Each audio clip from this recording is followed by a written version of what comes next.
Here we go.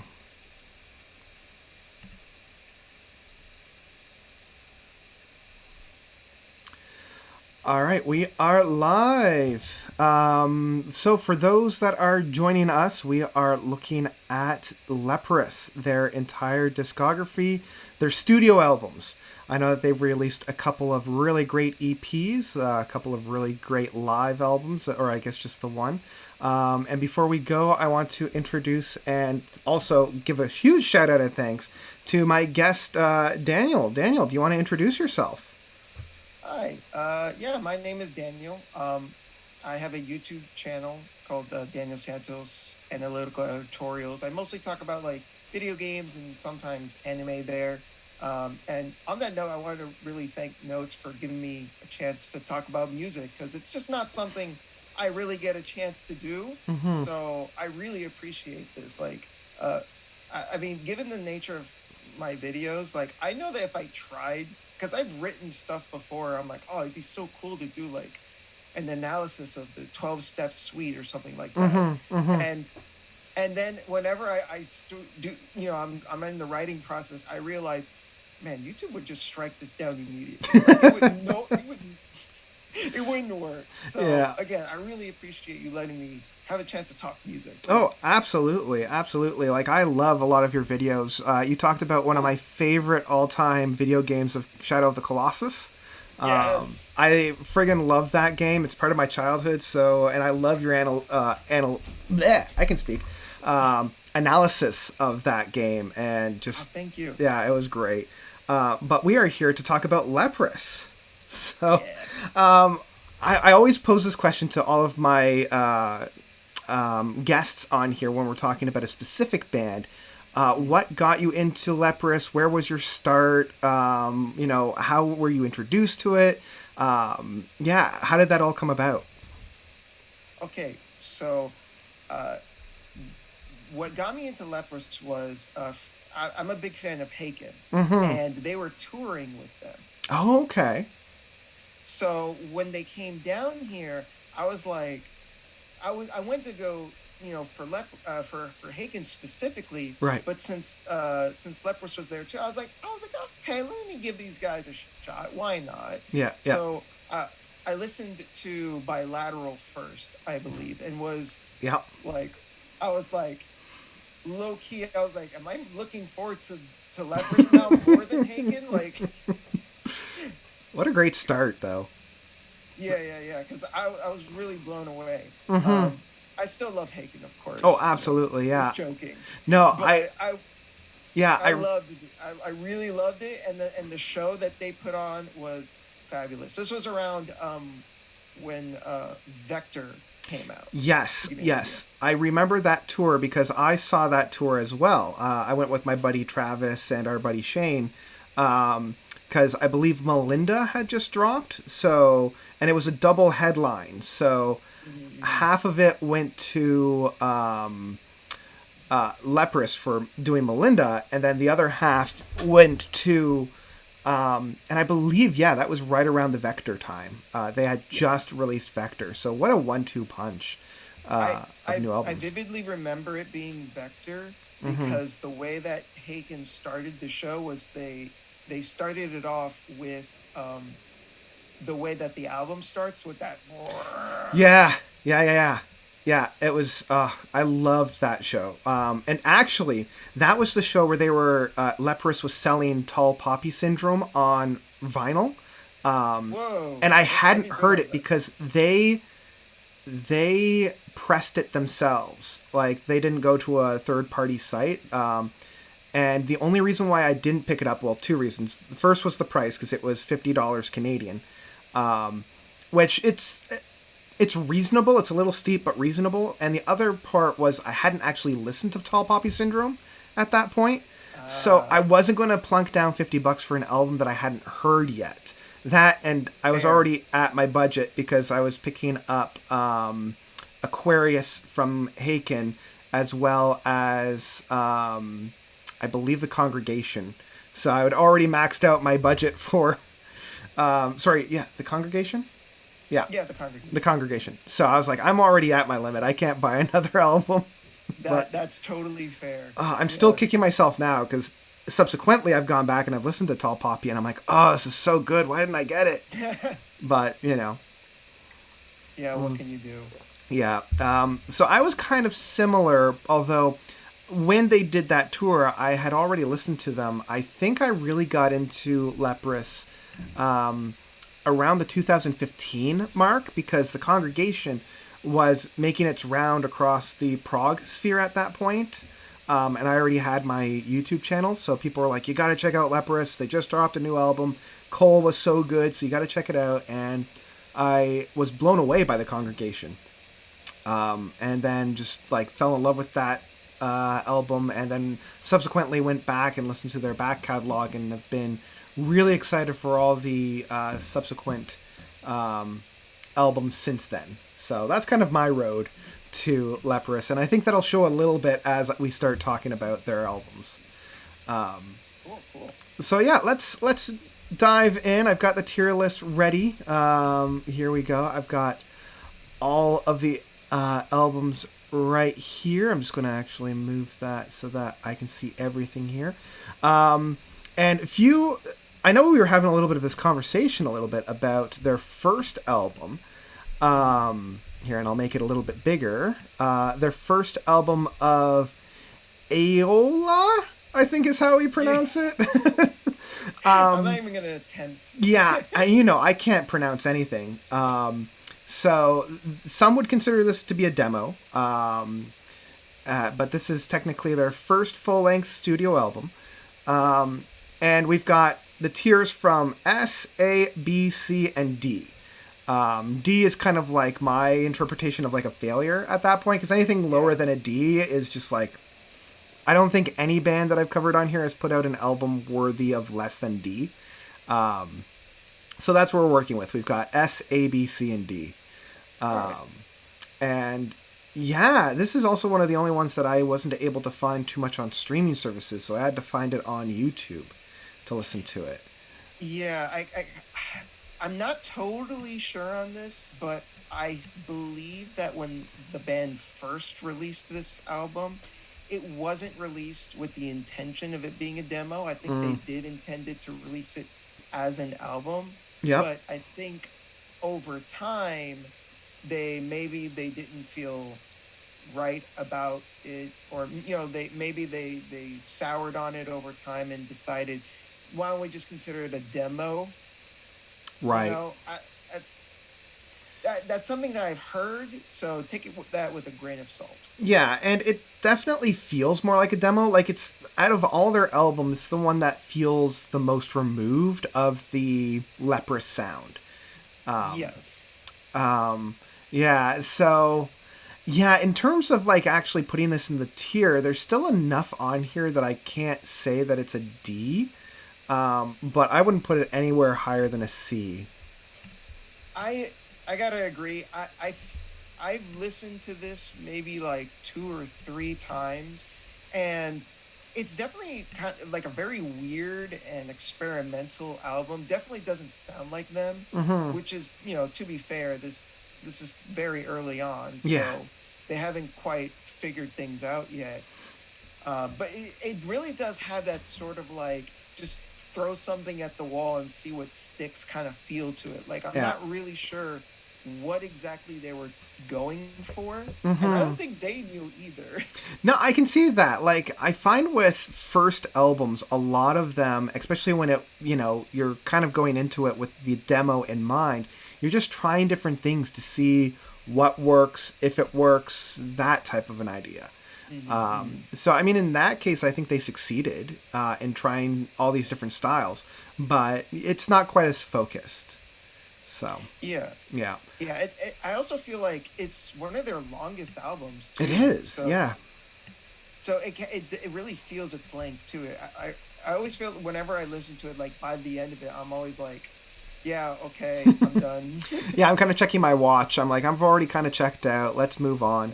Now, I know the same can't be said about their follow-up, and in some cases, a lot of people would consider this to be their first album. Yes. But this is the Tall Poppy Syndrome, and what struck me about this album so much was this was released back in 2009, a year prior to, because we were talking about Haken, Mm-hmm. Aquarius, because Aquarius came out the next year. And as I was listening to this, I kept thinking how much this sounds like Haken. Oh, Just interesting. with the vocals and the movements, trying a whole bunch of different things. And when I was first listening to it, I'm like, wow, I can see why Haken really likes these guys because they sound so much like them, and they probably took like a lot of like these guys took inspiration from Haken, but I think it might have been the other way around. I, I think it's fair to say it probably goes both ways. Absolutely, Oh, at this point for sure. yeah. Yeah. So this is going to sound funny and weird, Uh huh. but when I first heard this album, I didn't like it, and it was for the dumbest reason. Okay. Okay. It's to me, I don't know why, especially since I listen to it now, and I don't feel that way anymore. But it sounded like Avenged Sevenfold to me, Interesting. and I Okay. hate that band. That's. I mean, there's a few tracks from them that I enjoy, but I understand people's gripes with them, right? So. Yeah, Uh, when I say I hate them, don't take that personally. oh, I'm absolutely not, not. No. like I'm not saying that they're horrible people or anything. I just personally do not like their music doesn't vibe with me. Is all that I That's mean. fine. Yeah, absolutely. Um, but Interesting. yeah, Mm-hmm. I'm not. I don't know. I think it was something about the guitar work. It was Okay. just it kind of gave me those vibes, and it really repelled me at first. Okay. But Okay. now I love it. I think it's a wonderful album. Mm-hmm. I think the only track that doesn't do it for me is the title track. Yeah. It's I kind of odd. yeah. I love the title track because of how strange it is and how it kind of Mhm. fits between the two kind of bigger tracks and it being more of an instrumental track. I'm okay with it, but I can also see how it's kind of also the sore thumb of the album. Um, It feels like a big, like for me, it feels like a big, like pace breaker, you know? mm-hmm. Mm-hmm. Um, Especially since it goes into White afterwards, and White is like a hell of a way to finish the album. It's true. Yeah. Yeah. So, The yeah. overall flavor that I get from this album, and it's kind of a musical motif that I hear over and over again. It reminds me of the Nickelodeon show "Are You Afraid of the Dark?" There's, Oh, there's, you're going back. yeah, I know, but there's a few like homage, and I don't want to say homages, but like motifs that are very similar because there's that, and it has this like creepy sound to it. Mm-hmm.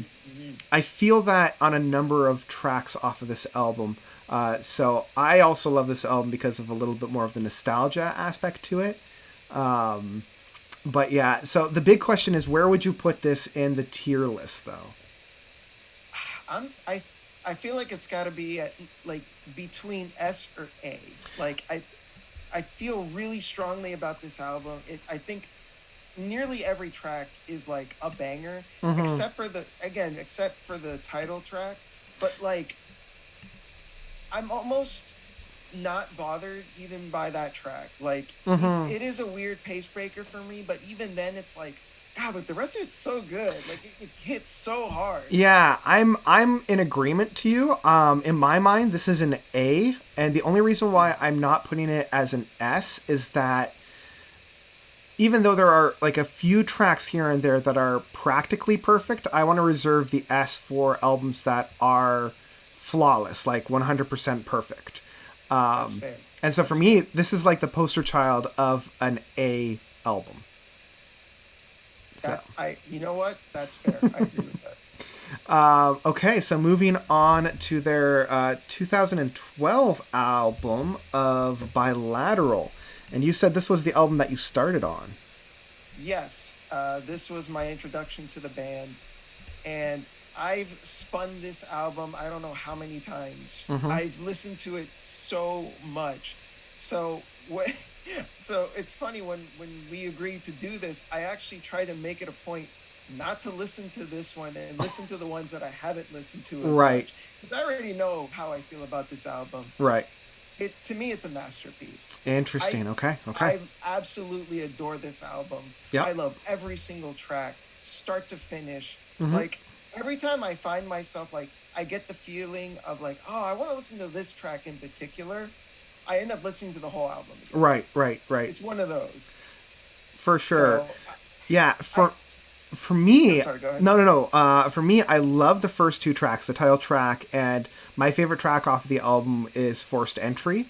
Mm, I could listen to that track over and over and over again because of how much I love it.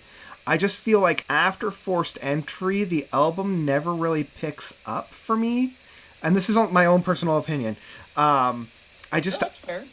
yeah, like I still, like I love the first two tracks, but after the second track and once we get into like Thorn, and like Waste of Air, and it never really picks up for me. Now the tracks are still great, like they're still like a really good time, but I'm never a fan of an album that has their best songs right at the beginning because there's nothing kind of keeping me there to continue to listen to it. That's my biggest criticism of this album. That isn't to say that the rest of the tracks aren't great. It just never reaches that same pinnacle for me. See, that's interesting because I actually think the best track is the last one, Painful Detour. Oh, okay, yeah. I I and I think that also ties in with a lot of their albums Mm-hmm. just ending really strong. Yes, I can see that. And yeah, Painful Detour is still, like, it's pretty good. And I do enjoy the fact that it's a little bit on the, there's, um, they like to keep tracks between 6 and 9 minutes. So this is like the perfect kind of, time frame. Um, but yeah, I don't know. There's nothing really to grab onto me for that. So Okay. I have a feeling we'll probably have to compromise on this because for me, this again is a perfect example of a B album where the first two tracks are brilliant. They're masterpieces. I love them. But the rest of the tracks just kind of, I don't know, they just waver for me a little bit. Okay. All right. See, I would put this in S. I have a feeling you Like would. Um, because I feel that strongly about it. now, But would I think we can compromise and put it in A. I would feel okay with that. I would feel okay All with right. putting this in A. I feel like Forced Entry is good enough to warrant the A rating because, yeah, I can listen to that track just over and over and over again. Give me 1 second. I'm gonna turn on a light because I just noticed that I look really dark in here. Oh, yeah. I just noticed that as well. Yeah, go for it. Turn on some lights. There, there we go. That should be a little bit better. Let's have a quick look. Oh, yeah, that's a little bit better. Yeah, Um, that's the best I can do. no, Sorry. that's all right. No worries. No worries. As long as we can hear you, that's the main point here. Um, Okay, so going from Bilateral, a year later, we go to Cole. And I know Cole, for a lot of people, this was the album that put them on the map for them. Interesting. Yeah, Okay. because I remember when I went to see, and I'm trying to remember who it was that I saw. Um, I remember, if anybody knows like Toronto and the Toronto area, it might have been Between the Buried and Me, when I saw them do their Coma Eclectic album. Somebody was wearing the Cole T-shirt from Leprous, Oh, and I got talking with them, and they're like, "Oh yeah, Leprous. This is my favorite album from them. This is what got me into them, and it's like a perfect album." So I've subsequently went back and again, I love Cole, but unlike I feel like Cole is very similar to Bilateral, just without Forced Entry. Like okay. So there are still some really good tracks. Like I love The Cloak and I love Salt, um, and of course I love their opening track of Foe. But I don't know. There wasn't anything that really grabbed me like the couple tracks from Bilateral, as well as all the tracks from Tall Poppy Syndrome. so with Cole for me, um, this was an album that the first few times I listened to it, I didn't really get much out of it. I Mm-hmm. didn't really feel that strongly about it. But out of all their albums, though, uh, this is the one that I feel like the more I do go back to it, the more I get out of it. Mm-hmm. So, um, had you asked me, um, you know, before we started this, I probably would have said like Cole is maybe like C or B. Yep. But now I'm like, it's at least, low A or high B for me. Like it's Okay. kind of around there now, because the more I listen to it, the more I'm like, there's a lot of good stuff here. Mm-hmm. And I feel like songs like Contaminate Me, again, Yep. their final tracks are always so good. I think It's. Contaminate Me is a banger of a track. It's a really strong way to end the album. Mm-hmm. But I also think it has some other tracks that are really good. Like you mentioned, The Valley, I think, or The Cloak. Yeah. The cloak. Yeah, those are really good. Yeah. And what I do like about Cole is it does kind of showcase, like, it does set down the roadmap for where the band is going to go from here. Because I do, again, I love how it ends with Contaminate Me and how heavy it is. Um, Yes. but for me, like, this is a perfect example of like a B album, in that Okay. there's no track that really, like, unlike other albums that we'll be talking about, I never really want to skip any of the tracks. Like, they're all really, really good. But no track really rises up above anybody else. And as I mentioned, unlike Bilateral and Tall Poppy Syndrome, there's never that moment where I'm like, yes, this is exactly what I want to listen to. Yeah. No, that's totally fair. And I think I'm in a similar camp as you. Mm-hmm. Like, I never want to skip any of the tracks, but except for maybe Contaminate Me. Like, I think I agree that like the album is very consistently good. Mm-hmm. But it rarely ever gets like, oh my god, Yeah. amazing. Yeah. Yeah. Yeah. Now, the same can't necessarily be said for their 2015 album, and this was where I entered the fray, Mhm. for The Congregation. Before we get into Congregation real quick, Oh, I do yeah. want to make one more comment about Cole, Oh, absolutely. because you were saying like, oh, this kind of this is kind of like the blueprint that they would go off of in the future. Mm-hmm. I feel like Cole is kind of like in the middle of like, this is also the tail end of this era of the band. I could see that. Yeah, Like absolutely. particularly if you listen to these earlier albums and compare them to the newer stuff, it's like almost two different bands. And I I feel yeah. like and I feel like Cole is the transition point. Yeah, I 100% agree. I think Cole is kind of like the punctuation mark off of their early stuff, before we come into the latter stuff. Mm. And I think once Leprous, decades out, kind of finally hang up their hat, Cole is the end of one era, and the Congregation is. Well, it's interesting because now we can kind of segue into the Congregation, Yes. Yes. because this is my starting point for Leprous, and this, in my mind, is their magna opus at this point. Like, it's Okay. they haven't done any better. This is the one that if anybody were to come to me and like, where would I start with Leprous, I would point them here. This has all of my favorite tracks from Leprous. Like, I love Rewind, I love The Flood, I love Red, I love Moon, and I love Lower. And it's one of those albums where I keep forgetting how good it is, Until you go back regardless to of it. when I sit down to listen to it.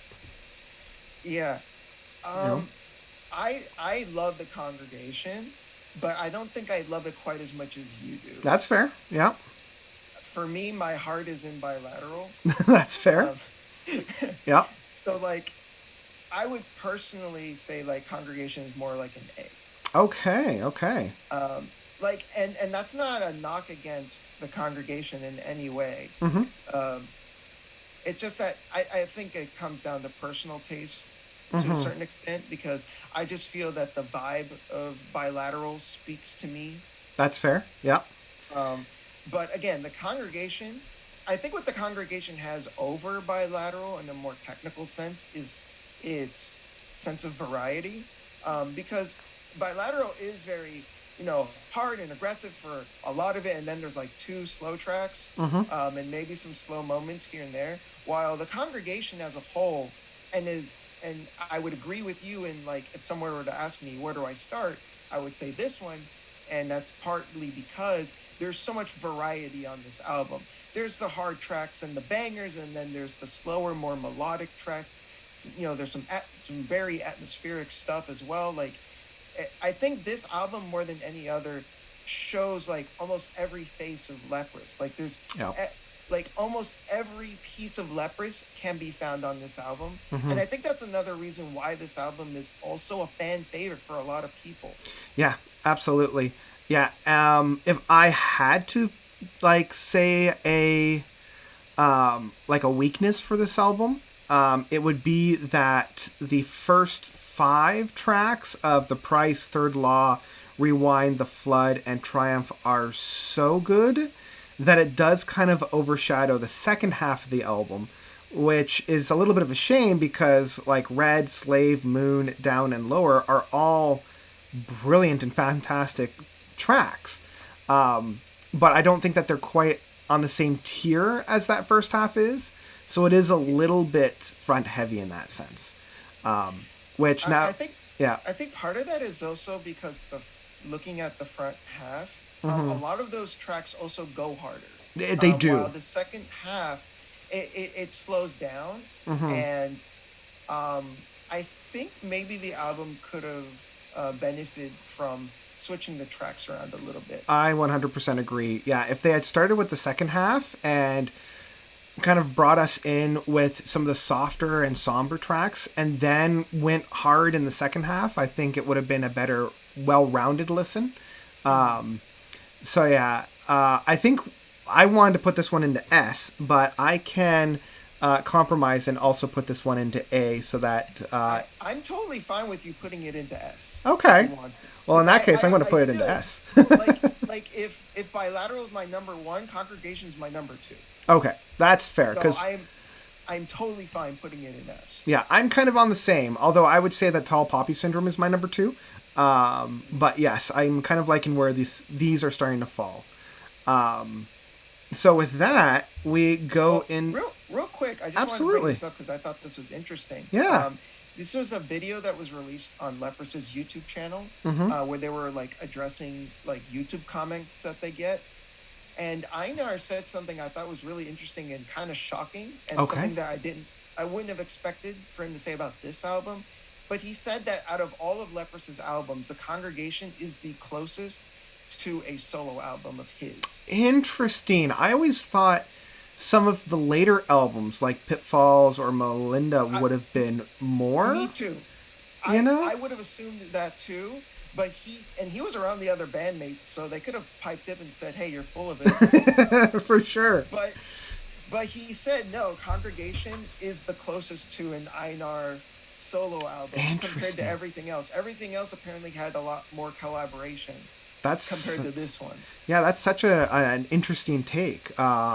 It's so weird. Because I know especially with, and we'll talk about it a little bit more, I remember people were saying like Pitfalls was a very Einar album. Like that was him really coming over some of his like some of his mental stuff. His depression and anxiety and whatnot. I think he was dealing with anxiety, maybe depression. I'm not totally sure. But no, that's really interesting. So I know that we were saying that Cole was kind of the beginning of, the ending of the one era. I always feel like the Congregation's kind of like this little island, and then Melinda starts this next phase. Yeah. And I think it's Molina. Is it Molina? I always say Melinda, but it might be Molina. I am not. I am one who will put my ego aside and definitely take other people's opinions on how to pronounce things. To me, it says Molina, but Molina sounds a little bit. Yes, I don't know if it's a hard I or a soft I. So Molina. I have no idea. It's So yeah, we come into Molina, and I will admit, when I first heard Molina, I was rather disappointed. I was just like. Especially after how hard they went off of the Congregation. Yeah, to when be fair, Congregation is a hard act to follow. it is a very hard act to follow, and so I understand why they did what they did on Molina. Um, and I have subsequently grown to really appreciate and love Molina. I don't think I love it as much as like A tier, but I do go back and I do really enjoy it. Like I do like Bonneville. I love Illuminate. Um, there are so many really interesting things that they do with the bass and the cello on this album. But for me, this also holds one of their weakest ending tracks of the last milestone. Yeah, I just I zone totally out. agree with you. I zone out when the last milestone comes out, and I'm like, is it still going? Like after the weight of disaster, I'm like, all right, I feel like this is a very good album. But then once the last milestone comes out, I'm like, oh god, when is it going to end? Yeah, it feels like the album ends two different times. Yeah, and like this one's almost an hour long, and I feel like they probably could have shaved off about like 3 or 4 tracks to put it at like just over the 50-minute, or maybe not even, maybe around like the 45-minute, and this would have been a really, really good album. But it does stay for just a little too long, in my opinion. Yeah, I will say that I think this has what I think is one of their most underrated tracks, Coma. Oh, yes. I absolutely adore this track. Like Mm-hmm. I've I've actually, my phone says that I've listened to this track 31 times. Oh, jeez. So yeah, Yeah. I can tell you I haven't listened to the album that many times. Just like, but with this album, I was just like you. The first time I heard it, I was not feeling it. Um, Although Bonneville was great, even the first time I heard it. Yes. That's just an awesome track. Yeah, the album opens up very strong. Yes. Yeah, there's something about the mood of that track. It feels so big, and yet there's like a tinge of melancholy to it. I love it. It's really good. But over time, like you, I've grown to appreciate the album more, but I don't think I'd go as far as to say that I love it. I agree. Like I appreciate this album, and I do come back to it quite often. Like again, some of the bass sounds, like on Mirage, where it's got like this sliding bass thing going on. Really love some of the experiments that are going on, but I think this album is much more of a vibe. Yes. And you're either in the vibe or you're not in the vibe, and if you're not in the vibe, then it just doesn't work. But if you're in the vibe, then it's a good time. But I wouldn't necessarily say that it's a great album. Yeah, I agree with that. Yeah. For me, I'm personally feeling like a B. Like it's a solid B. I agree. I think that this is a solid B. All right. So from there, we are going into Pitfalls. And this was released, back in 2019? Yeah, 2019 for Pitfalls. Yeah, you're right, 2019. What's really interesting is in between Molina and Pitfalls, they also released the song Golden Prayers. Yeah, which I thought was going to be on this album, but it wasn't. It was just kind of like a one-and-done thing. No, yeah. From what I understand, again, take this with a grain of salt, just something I heard. Yep. Apparently Molina, when it was originally being created, was going to be like a Congregation Part 2. And the Golden Prayers is a relic of that original design. Because it does feel like the connecting piece between those two albums, because like they almost did a 180 between the Congregation and Molina, so that makes sense, because that does kind of feel like a through line in that. It just makes me think, though, of the alternate timeline. Yeah. Where we could have gotten another Congregation. That is true. Yeah. Oh, well. But, yeah, again, take that with a grain of salt. Just some random thing I heard. I don't know how true it is. Right. But Golden Prayers is a cool track. It's a great track, yeah. If you haven't already listened to it, go and check it out. So, yeah, now we come to Pitfalls, and I was hesitant when I came into Pitfalls after what Molina had presented. And because I was hesitant and wary, I wasn't completely disappointed because it basically met my expectations. The only track off of this whole album that I return to at any kind of regularity is At the Bottom. Oh, I love that song. Yeah, I Yeah, think that's a great song. But yeah. That's another really underrated track. I would yeah, say like very underappreciated. I love that track. I come back to that track quite regularly. And similar with The Sky is Red, but Yes. the only thing about The Sky is Red is I feel like it takes too long to get where it needs to be. And I love a good build, but I'm like, okay, guys, let's ramp it up a little bit so that we can enjoy the play out for the album. But But isn't that the problem with the whole album? it is because Yeah. like as much as like I'm not a big fan of Below, I'm not a big fan of I Lose Hope. I just feel like these are very melodramatic, and I feel like we had already covered a lot of this ground with Molina anyway. I just kind of felt like this was kind of retreading, like they were spinning their wheels without getting any real traction. And it isn't until we Yeah. get to At the Bottom where we start to actually harvest some good stuff. But Yeah. that's just my own opinion there.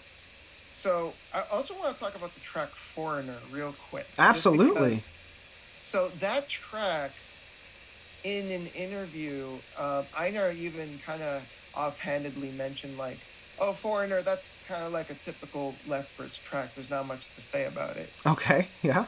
That's what he said, but I think there is something to say about it. Mm-hmm. Actually think that song in particular represents the band's um, desire to move forward with a different type of sound. Okay. Okay.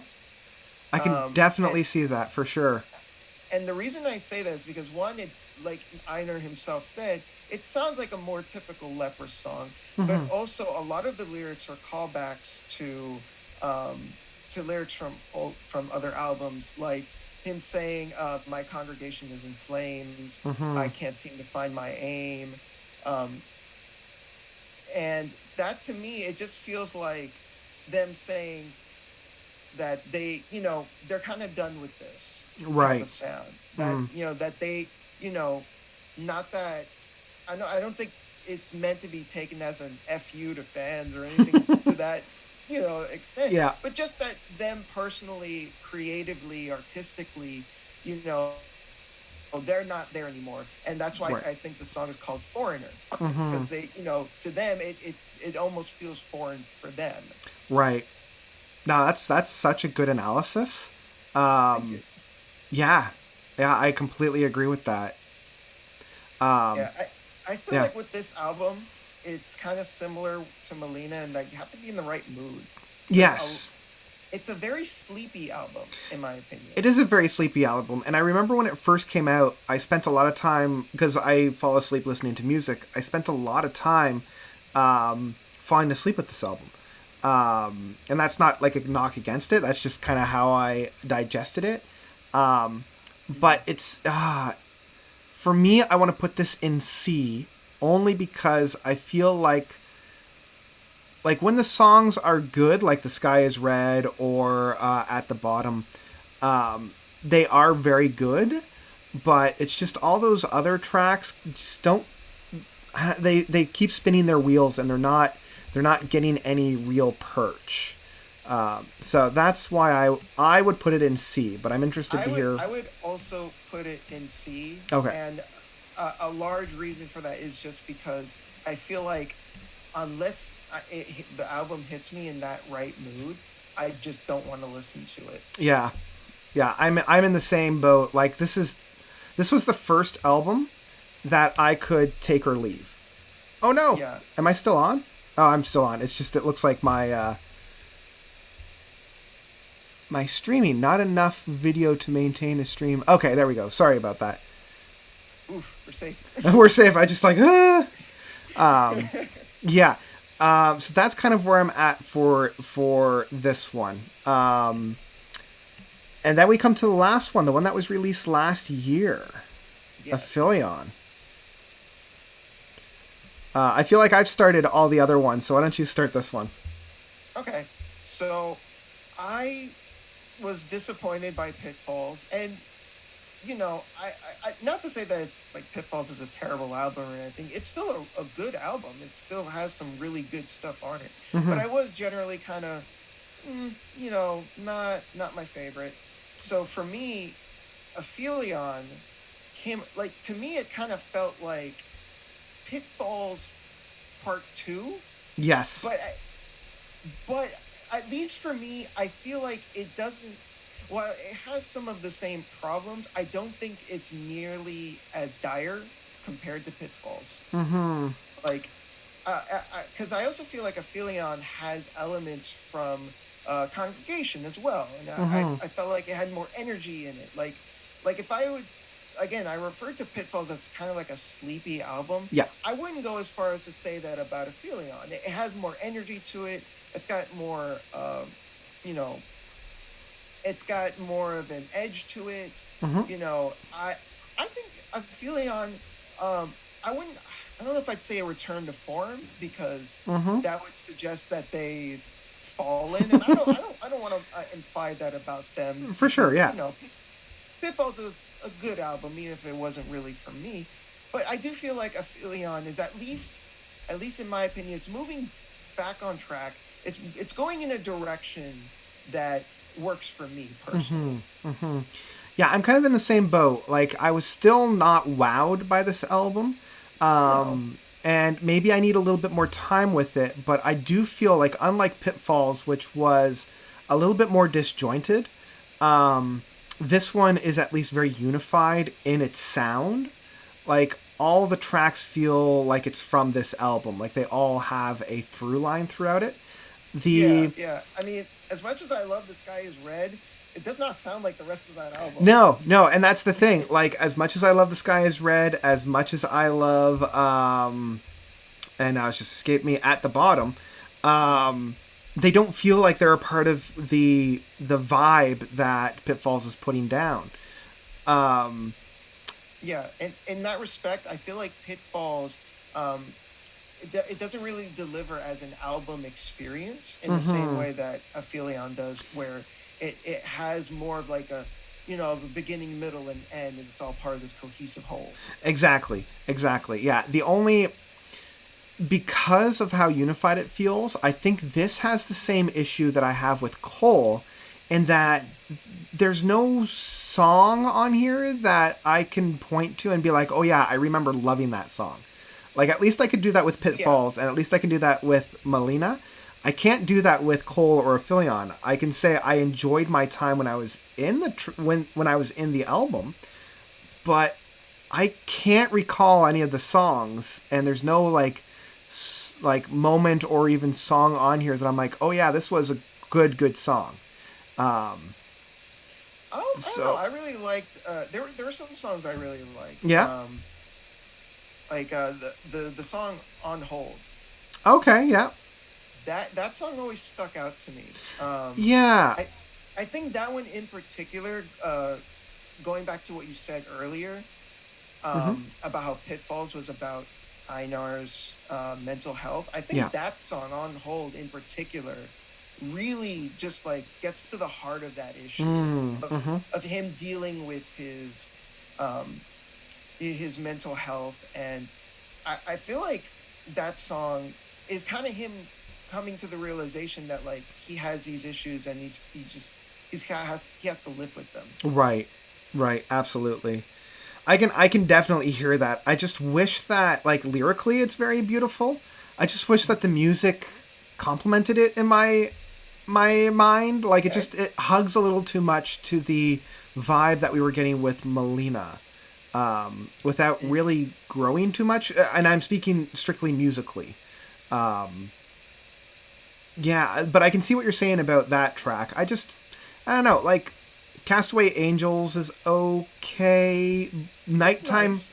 I think Nighttime Disguise, like the last track, might be the best track off of this album. With, like, again, they go hard on that track, and I love when a band goes hard. Um, Yeah, actually, I really love Nighttime Disguise as well. hmm And again, like I've been saying, they end strong. They do end strong on this album. Yes, they definitely do. Um, Um, Now, but yeah, the only thing that kind of bums me out is that when I first heard Nighttime Disguise and he started yelling, I was just like, yes, he brought it. He brought back the yells. Yep. Yep. But then I found out that the only reason why he did that is because when they created this song, they got input from the fans, Oh. and the fans they demanded it. They were like, you have to use your entire vocal range for this Right. song, and Right. he was like, well, crap. I guess I have to do I it now. guess I gotta do it. Yeah, I was a Yeah. little bummed out about that because I thought it meant like, oh, maybe in the future they'll introduce more Mm-hmm. these types of vocals again, but I don't know. Yeah. Yeah. I think this is probably like the smoothest album that they've written. Yes. And like I do like it's such a hard way to like really contextualize this because start to finish it's a strong album, but no moment on this album is any, how do I say this, with with the sky is red and at the bottom Hmm. from the past album, at no point on this album is it any better than that. Like I at think I no can point agree with that. at no point in Aphelion is there anything better from at the bottom or the sky is red. But I will say, from start to finish, I like Aphelion more than I like Pitfalls. So I am 100% with it's, you. Totally yeah, agree. it's such a hard, for me. Again, this is a C album, but I wouldn't be remiss if people consider this like a B album. See, I feel like it's a B because, at least on a personal level, I would rather an album that is consistently good from start to finish than an album like Pitfalls where you have pitfalls. Yeah, I Yeah. fully agree. I fully agree. I'd much rather, in terms of like sitting down and listening to an album, I'd much rather listen to a consistently good album than an album that has two amazing tracks and the rest being just okay. Right. So I don't Exactly. mind, and I would agree that this could be a B album, and I have no problem putting it in the B category. Yeah. Personally, I feel like it deserves to be in a B. Mm-hmm. Um, so yeah, mostly because I feel like it is a noticeable step up compared to Pitfalls. I would agree. I would agree that it is a step up. Um, and that's the whole tier. So Wow. that's our rankings. That's how we feel about them. So thanks, Dan, for coming on and talking Leprous and walking us through all the different albums. Of Um, course. Anything else you want to promote? If you want to plug away your YouTube channel there. Sure. Yeah. So, like I said earlier, my name is Daniel Santos. My YouTube channel is of the same name. And if you like uh, more, like analytical style videos about games and sometimes anime, then you might like my stuff. Yeah, I would highly recommend checking it out. Like I said, some really great analytical deep dives into video games. I'm only recently starting to get back into video games, so it was good to kind of peruse and see some of the more intellectual side of the video game. Like it's always been there. It's just I love the fact that it's starting to come more to light. Um, Yeah, yeah. yeah, I have to say that like for the longest time, it it's been rough. So it's because there is that perception of uh, you know there isn't anything that of substance to say about video games, which hmm, I've always disagreed with, and yeah. I'm glad to kind of contribute to that and be like, hey, look, Shadow of the Colossus is super deep, guys. It Trust me. is. Yeah, yeah. I mean, sure, you might be killing a massive moving mountain, but there's like such a deeper level to it than that. So, I agree. yeah. So thanks for coming on, and thank you everybody for watching. Let us know how you would rate and rank your Leprous albums, and yeah, I think that's about it. So thanks everybody for joining. And until next time, myself and Dan, yeah, we are out of here. Bye.